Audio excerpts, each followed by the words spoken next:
हमने क्या किया, एक प्रोटॉन लिया, प्रोटॉन, और उसको हम यहाँ पे से पास करवाते हैं। प्रोटॉन क्या होगा, ऐसे आ रहा होगा और फिर नेगेटिव साइड पर डिफ्लेक्ट कर जाएगा। ये जो इसने डायरेक्शन चेंज की ना, इसे कहते हैं डिफ्लेक्ट होना। Assalamualaikum. I hope you all are doing well. Today is our another lecture of first year physics chapter 8 और आज हम देखेंगे chapter 8 के MCQs। इसमें फर्स्ट MCQ है, कहा जा रहा है a 2 microcoulomb point charge is located at a distance d away from 6 microcoulomb point charge. What is the ratio of F12 divided by F21? आपको कुछ इस तरह से कहा जा रहा है कि हमारे पास दो चार्जेस है, एक चार्ज Q1 और वो है 2 माइक्रोकूलम, एक चार्ज है Q2 और वो है 6 माइक्रोकूलम, और दोनों के बीच में जो डिस्टेंस है जिसे हम R से रिप्रेजेंट करते हैं वो इन्होंने कह दिया D, कि दोनों चार्जेस के बीच में जो डिस्टेंस है वो D है। और कहा जा रहा है बताना है हमें इन दोनों के फोर्सेस का ratio F12 divided by F21 क्या होगा। यानी कि लेट से दो चार्जेस है Q1 और ये आ गया Q2। जो Q2 Q1 पे फोर्स लगा रहा होगा उसको बोल देते हैं F21, जो Q1 Q2 पे लगा रहा होगा उसको बोल देते हैं F12। इन दोनों फोर्सेस का रेशो क्या होगा। तो हमेशा आपने अपने जहन में रखना है कि जब भी दो चार्जेस एक दूसरे पर फोर्सेस लगाएंगे उनका मैग्नीट्यूड सेम रहेगा और डायरेक्शन अपोजिट होगी। ये न्यूटन्स थर्ड लॉ को फॉलो करते हैं कि इस चार्ज ने इस पे फोर्स लगाई, सेम फोर्स इस चार्ज ने इस पे भी लगा दी, और रेशो क्या आएगा, दोनों इक्वल है तो रेशो हमेशा इसका 1 रहेगा। हम इसे मैथमेटिकली भी देख लेते हैं। हमारे पास कूलम्स लॉ क्या कहता था कि फोर्स बराबर होती है K Q1 Q2 divided by R square के। तो अगर F12 की बात की जाए, F12 बराबर हो जाएगा किसके, K Q1 Q2 divided by R square की जगह R को इन्होंने D बोला है, D है, दोनों चार्जेस के बीच में जो डिस्टेंस है वो D बताया गया है हमें, तो D स्क्वायर हो जाएगा। सिमिलरली F21, F12 हो गई, अब F21 ये बराबर हो जाएगी K Q2 Q1 divided by D square. देखिए इनके ऑर्डर से कोई फर्क नहीं आएगा, F21 है तो Q2 को पहले लिख दिया, Q1 को बाद में लिख दिया। अब इन दोनों का रेशो लेंगे, इन दोनों को डिवाइड करेंगे, तो हमारे पास चाहे तो यहीं पे डिवाइड कर देते हैं कि किस तरह से हम इनको यहीं डिवाइड कर देते हैं। ये चले स्टेप कर लेते हैं, प्रॉब्लम होगी वरना। F12 divided by F21 is equals to K Q1 Q2 divided by D square और divided by K Q2 Q1 divided by D square. Now कुछ कैंसिल हो रहा है यहाँ पे, कुछ नहीं, सब कुछ ही कैंसिल हो रहा है। इस K से ये K कैंसिल, Q1 से Q1, Q2 से Q2 और D स्क्वायर से D स्क्वायर कैंसिल। तो रेशो क्या आ गया हमारे पास, F12 divided by F21 is equals to 1।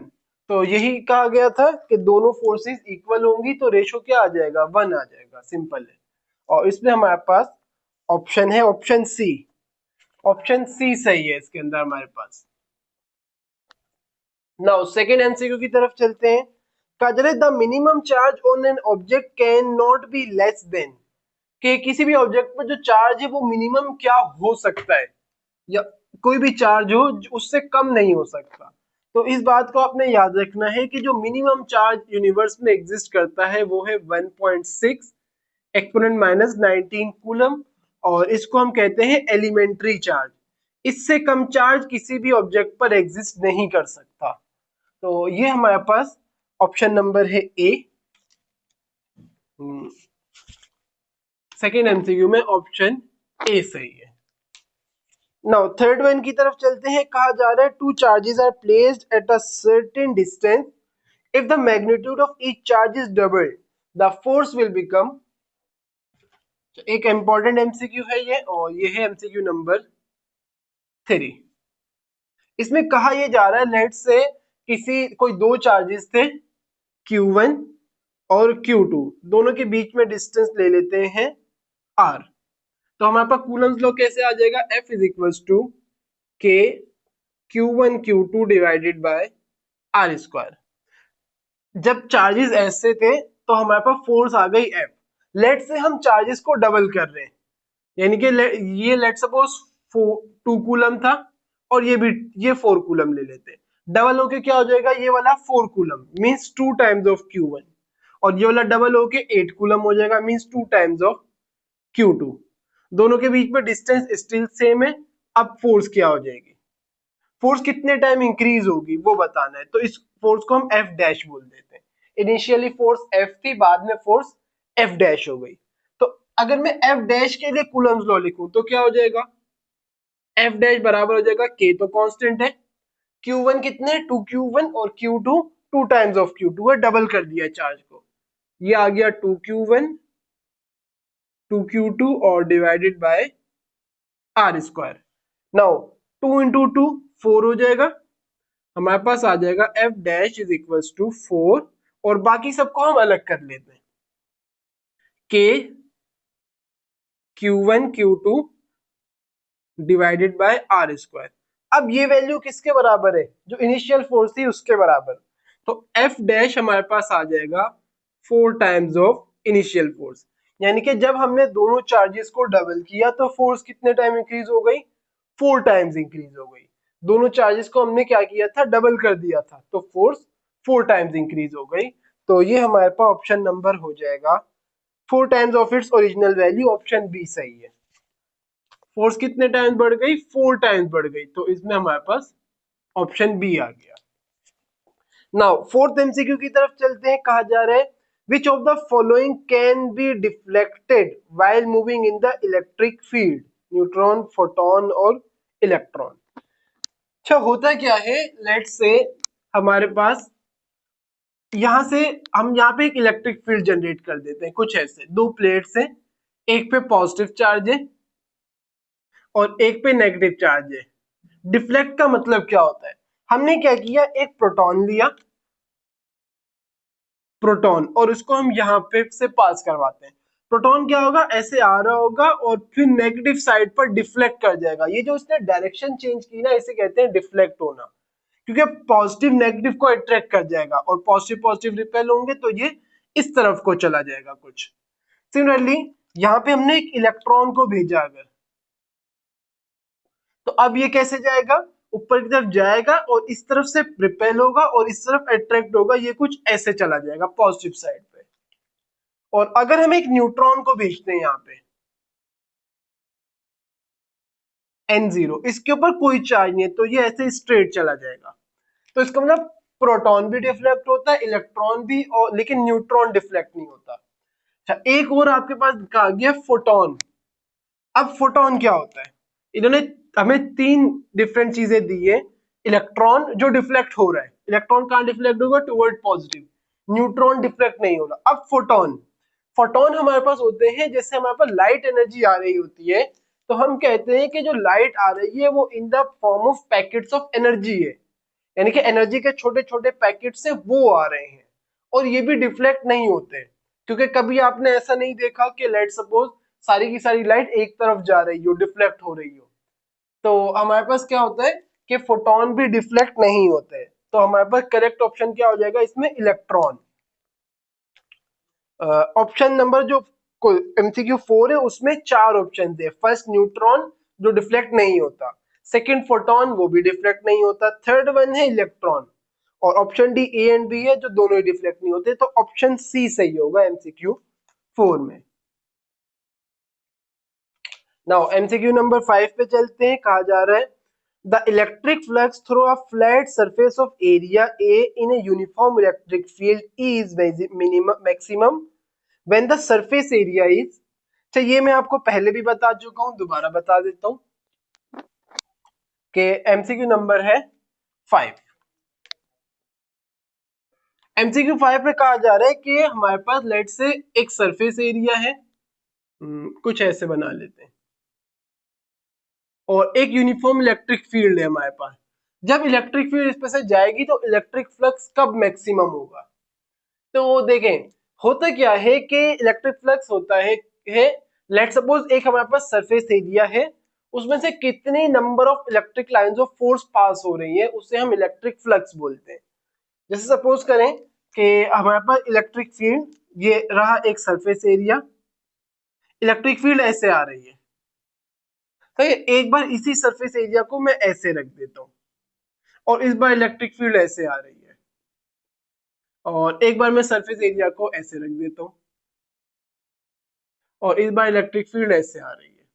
तो किस केस में सबसे ज्यादा number of lines of force pass हो जाएंगी? ऑब्वियसली इसमें, इसमें भी कम होंगी और इसमें भी कम होंगी।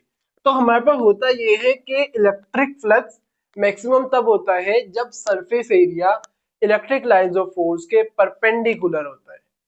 आप देखें एरिया कैसे है, ऐसे, और इलेक्ट्रिक लाइंस ऑफ फोर्स आ रही है ऐसे, परपेंडिकुलर है। तो जब भी कुछ इस तरह से कि इलेक्ट्रिक लाइंस ऑफ फोर्स कुछ ऐसे आ रही होंगी और यहाँ पे जो एरिया के साथ एंगल होगा वो 90 डिग्री बन रहा होगा, परपेंडिकुलर जब भी होगा एरिया, तो हम कहेंगे कि इलेक्ट्रिक फ्लक्स मैक्सिमम हो जाएगा। तो इसमें हमारे पास एमसीक्यू नंबर 5 में perpendicular to E, option B सही है।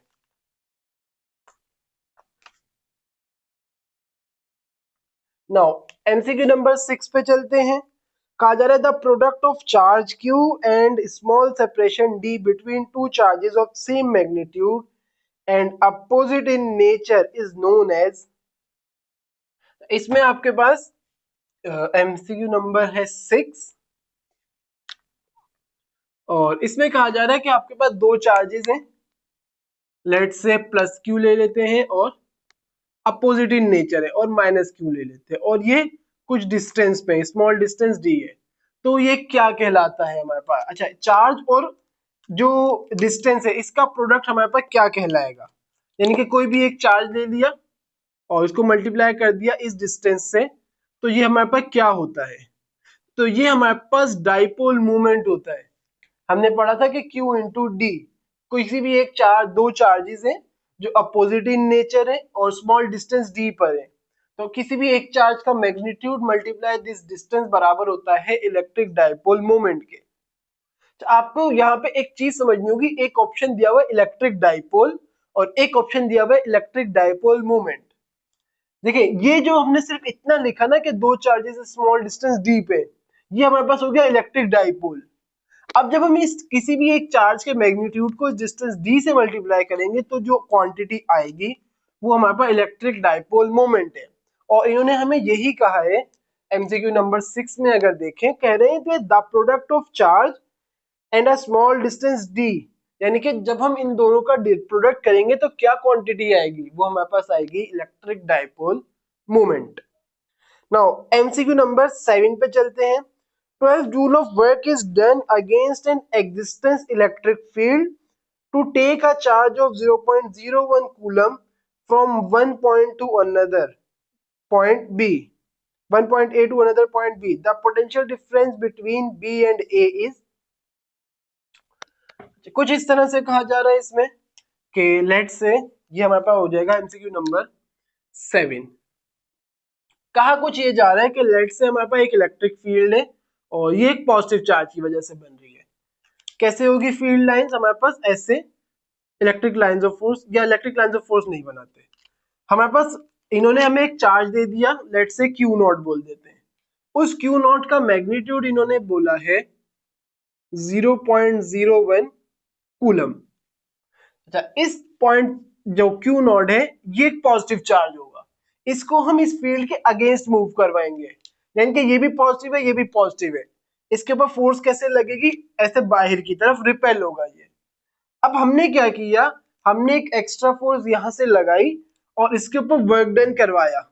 लेट से इनिशियली ये इस पॉइंट पे था और ये पॉइंट ए, बाद में यहां आ गया पॉइंट बी पे। तो पॉइंट ए से पॉइंट बी तक ले जाने में जो इसके ऊपर वर्क डन लगा वो लगा 12 जूल का। वर्क डन कितना लगा? 12 जूल। और हमें कहा जा रहा है कि यहां से यहां तक 12 जूल वर्क डन लगा, चार्ज का मैग्नीट्यूड पता है, तो जो पोटेंशियल डिफरेंस होगा between point A and point B वो क्या होगा? मींस हमें डेल्टा वी बताना है। तो बहुत आसान है, पोटेंशियल डिफरेंस का हमने फॉर्मूला क्या पढ़ा था? डेल्टा वी बराबर होता है वर्क डन पर unit test charge. Work done है 12 जूल का और divided by test charge 0.01। 0.01 coulomb. तो इसका आपके पास डिवाइड करेंगे आंसर आ जाएगा एक और हाँ 1200 वोल्ट्स आपके पास पोटेंशियल डिफरेंस आ जाएगा 1200 वोल्ट्स। तो ये हमारे पास, चल लास्ट वाले का मैं लिखना भूल गया, एमसीक्यू 6 में ऑप्शन सी सही था और एमसीक्यू 7 में ऑप्शन बी सही है। Now we have MCQ number 8 और इसमें कहा जा रहा है, ये हमने कंस्ट्रक्टिव रिस्पांस क्वेश्चन में देखा भी है और सॉरी सेल्फ असेसमेंट्स में, और इसमें कहा जा रहा है the force between two charges placed in air is F.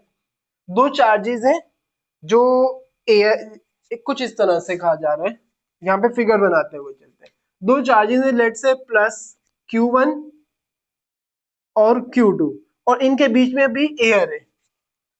The force between two charges placed in air is F और इन दोनों के बीच में अभी जो फोर्स है वो F है। If air is replaced by a medium of relative permittivity epsilon r।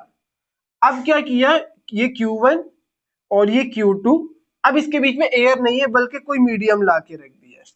जैसे मैंने लेट से हाथ ला के रख दिया या कोई और चीज ला के रख दी, ऐसे कोई मीडियम ला के रख दिया, उसकी रिलेटिव परमिटिविटी है एप्सिलॉन r और then the force is reduced to. तो फोर्स क्या हो जाएगी या फोर्स कितनी कम हो जाएगी हमें ये बताना है। लेट से इसे हम बोल देते हैं एफ ए क्योंकि ये फोर्स है एयर में, और यहाँ जो फोर्स होगी उसे हम बोल देते हैं एफ डी। तो देखते हैं फोर्स क्या हो जाएगी। हमारा एमसीक्यू नंबर है 8। तो सबसे पहले जब फोर्स एयर थी, लेट से दोनों के बीच में जो डिस्टेंस है वो दोनों केसेस में आर है। तो हमारे पास जब एयर है तो फोर्स क्या हो जाएगी, फोर्स हो जाएगी एफ ए जो बराबर होगी के Q1 Q2 divided by R square. अब ये जो k है, इस k की वैल्यू क्या होती है, एयर के लिए हमारे पास k की वैल्यू होती थी 1/4 पाई एप्सिलॉन नॉट, और अगर कोई मीडियम आ जाएगा इसकी permittivity relative permittivity epsilon R है, तो k हमारे पास हो जाता है 1/4 pi epsilon naught epsilon R. ये किसके लिए, जब कोई मीडियम आ जाएगा, और ये एयर के लिए। तो इधर k की वैल्यू हम पुट कर देते हैं, k हमारे पास आ जाएगा 1/4 पाई एप्सिलॉन नॉट और रिमेनिंग चीज सेम रहेगी Q1 Q2 divided by R square. Now जब मीडियम आ गया, अच्छा ये जो मीडियम आया मैंने डी इसलिए लिखा है, इस मीडियम को डाइलेक्ट्रिक मीडियम भी बोलते हैं। तो एफ डी हमारे पास क्या हो जाएगा, अब के की वैल्यू क्या है, ये आएगी 1/4 pi epsilon naught epsilon R into Q1 Q2 divided by R square. हमें क्या बताना है कि जो फोर्स है एफ डी, जो सेकेंड केस में फोर्स है वो कितनी कम हो जाएगी, ये बताना है हमने। तो क्या करते हैं, जैसे हमने यहाँ किया था सेम इसी तरह इन दोनों को डिवाइड करवा देते हैं। तो डिवाइड करवाएंगे, हमारे पास आ जाएगा एफ ए या एफ डी को एफ ए से डिवाइड करवाते हैं क्योंकि हमें एफ डी की टर्म में आंसर चाहिए कि एफ डी कितना रिड्यूस होगा। Is equal to F D क्या है 1/4 pi epsilon naught epsilon R into Q1 Q2 divided by R square, और डिवाइड बाय एफ ए क्या है 1/4 pi epsilon naught into Q1 Q2 divided by R square. Now कुछ cancel हो रहा है यहाँ पे, क्या कैंसिल हो रहा है, 4 पाई से 4 पाई कैंसिल, एप्सिलॉन नॉट से epsilon naught cancel, Q1 Q2 से Q1 Q2 कैंसिल और आर स्क्वायर से आर स्क्वायर कैंसिल। क्या बच गया हमारे पास 1/एप्सिलॉन आर।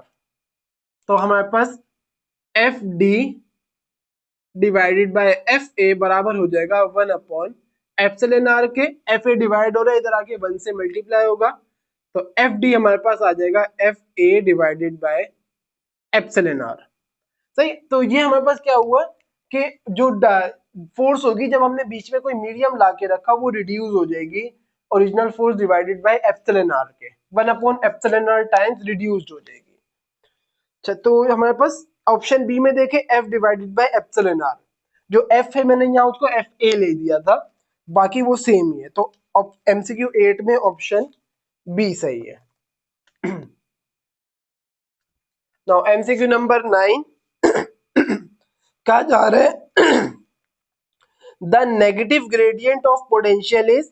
तो ये तो हमने देखा था कि इलेक्ट्रिक फील्ड इंटेंसिटी होती है, हमने देखा था इलेक्ट्रिक फील्ड इंटेंसिटी के लिए बराबर आया था minus delta we divided by delta R के, और इसको हमने कहा था नेगेटिव, और ये वैल्यू बराबर होती है पोटेंशियल ग्रेडियंट के।